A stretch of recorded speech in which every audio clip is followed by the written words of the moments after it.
துப்பாக்கி அனுமதி பத்திரங்களை புதுப்பிக்கும் கால எல்லை நீடிப்பு.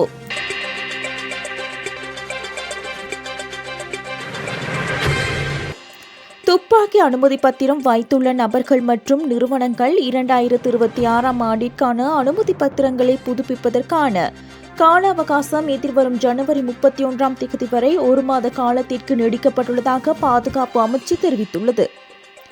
2025 செப்டம்பர் 1 முதல் டிசம்பர் 31 வரை மட்டுமே அனுமதி பத்திரங்களை புதுப்பிக்க முடியும் என முன்னர் அறிவிக்கப்பட்டிருந்ததாக பாதுகாப்பு அமைச்சு வெளியிட்டுள்ள அறிக்கையில் தெரிவிக்கப்பட்டிருந்தது. எனினும் நாட்டில் நிலவிய அனர்த்த நிலைமை காரணமாக இந்த கால எல்லை நீடிக்கப்பட்டுள்ளது.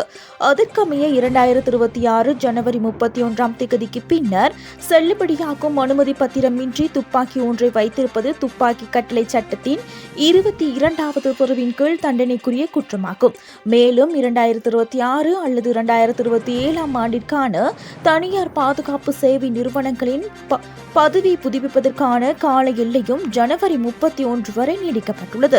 குறித்த திகதிக்கு பின்னர் மேற்கொள்ளப்பட்டு புதுப்பித்தலுக்கான தாமத கட்டணங்கள் அறிவிக்கப்படுவதுடன் சட்ட நடவடிக்கை எடுக்கப்படும் எனவும் பாதுகாப்பு அமைச்சு அறிவித்துள்ளது.